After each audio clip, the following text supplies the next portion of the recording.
Hello, welcome back to my channel.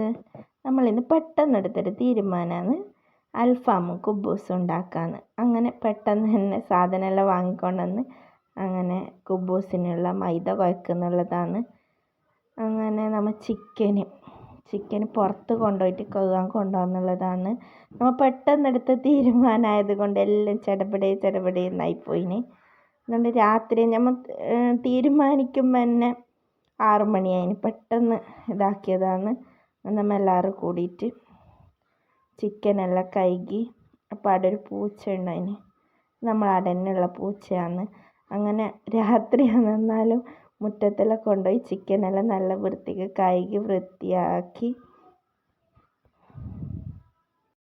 നമ്മളെ പെരക്കുന്നല്ല ഉണ്ടാക്കുന്നത്, നമ്മൾ അപ്പുറത്തെ പെരക്കുന്നാണ് ഉണ്ടാക്കുന്നത്. ഞാനും അപ്പുറത്തെ പെരയിലത്തവരെല്ലാവരും കൂടിയിട്ടാണ് ഉണ്ടാക്കുന്നത്.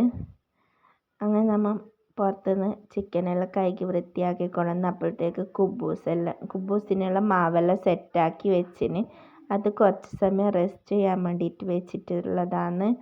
അപ്പോഴത്തേക്ക് നമ്മൾ പച്ചമുളക്, ഇഞ്ചി, വെളുത്തുള്ളി, തക്കാളി, ഉള്ളി ഇങ്ങനത്തെ അൽഫാമിന് വേണ്ടുന്ന മസാലകളെല്ലാം മിക്സിയിൽ അടിച്ചിട്ടെടുക്കാമെന്ന് വിചാരിച്ച്. അപ്പോഴത്തേക്ക് വറ്റൽമുളക് വറുത്തിട്ടും അതിലിടാമെന്ന് വിചാരിച്ച്. അപ്പോൾ ഇപ്പുറത്ത് ചായയും വെക്കുന്നുണ്ട്. അങ്ങനെ നമ്മൾ മസാലയൊക്കെ ഉള്ളതെല്ലാം സെറ്റാക്കിയിട്ട് അതൊന്ന് അടിച്ചെടുക്കാമെന്ന് വിചാരിക്കുന്നതാണ്. തൈരും എല്ലാ മസാലപ്പൊടികളും കുരുമുളകും എല്ലാം അതിലിട്ടിട്ടുള്ള ഒരു മസാലയാണ്. നമ്മുടെ സ്പെഷ്യൽ മസാലയാണ്. കിട്ടുന്ന പൊടികളെല്ലാം അതിൽ ചേർത്തിട്ട് മിക്സാക്കിയതാണ്. നല്ല ടേസ്റ്റ് ഉണ്ടായിന്, മാഷാ അല്ലാ, നല്ല ടേസ്റ്റ് ഉണ്ടായിന്. അങ്ങനെ നമ്മളെല്ലാം മിക്സാക്കി കൊടുക്കുന്നുള്ളതാണ് ചിക്കനിലേക്ക് നല്ല പോലെ. ഇതിൽ ഒരു കൈകൾ മാത്രമല്ല ഗൈസ്, കുറേ കൈകൾ കാണാൻ പറ്റും നിങ്ങൾക്ക്. അങ്ങനെ നമ്മൾ നല്ല പോലെ മിക്സാക്കിയിട്ട് അതും കുറച്ച് സമയം റെസ്റ്റ് ചെയ്യാൻ വേണ്ടിയിട്ട് വെക്കുന്നുള്ളതാണ്. അത് കുറച്ച് ഒരു മണിക്കൂർ സമയം നമ്മൾ റെസ്റ്റ് ചെയ്യാൻ വേണ്ടിയിട്ട് വെച്ചിട്ടുണ്ടായിന്.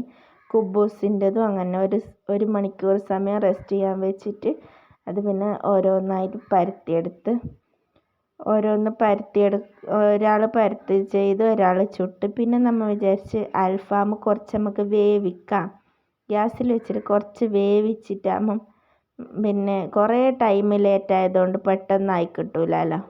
അതിൻ്റെ ഇടയിൽ ഞാനിപ്പുറത്ത് കുബൂസ് ചുടുന്നുണ്ട്. അപ്പുറത്തെ അടുപ്പിൽ അൽഫാമിന് ഇങ്ങനെ കുറച്ച് വേവിക്കാൻ വേണ്ടിയിട്ട് വെച്ച് കൊടുത്തിട്ടുള്ളതാണ്. നമ്മൾ ടൈം കുറേ ലേറ്റായതുകൊണ്ട് അതിനോട് കുറേ സമയം വേണം. മക്കൾക്കെല്ലാം വിശക്കാൻ തുടങ്ങി. അതുകൊണ്ട് നമ്മൾ എളുപ്പപ്പണിക്ക് വേണ്ടി കുറച്ച് സമയം അൽഫാമും ഗ്യാസിൽ വേവിച്ചതിന് ശേഷമാണ് നമ്മൾ അടുപ്പിൽ അൽഫാമാക്കിയത്. അങ്ങനെ നമ്മൾ കനലാക്കുന്നുള്ളതാണ്. പിന്നെ നമ്മൾ ഫുഡ് കഴിക്കുന്ന വീഡിയോസൊന്നും എടുക്കാൻ പറ്റിയിട്ടുണ്ടായില്ല. അപ്പോഴത്തേക്കും ഫോണിൽ ചാർജും തീർന്ന് എല്ലാവരും നല്ലോണം ഈ അൽഫാമിനോട് കളിച്ചിട്ട് നല്ലോണം ടയേർഡാവുകയും ചെയ്ത്. അങ്ങനെ നമ്മൾ അൽഫാമാക്കുന്നുള്ളതാണ് ഗൈസ്. അങ്ങനെ 2-3 ട്രിപ്പ് ഇട്ട് ഇനി ഒരു ട്രിപ്പും കൂടി ഇടാനുള്ളത്. അങ്ങനെ നമ്മൾ അൽഫാം ആയിക്കൊണ്ടുണ്ട്. പിന്നെ നമ്മൾ കുബൂസും മൈനസും അൽഫാമാണ് ഉണ്ടാക്കിയിട്ടുണ്ടായത്. അത് കഴിക്കുന്ന വീഡിയോസൊന്നും എടുത്തിട്ടുണ്ടായിട്ട് നമ്മൾ ഇന്നത്തെ വീഡിയോ ഇത്രയുള്ളൂ. Tata bye bye, see U.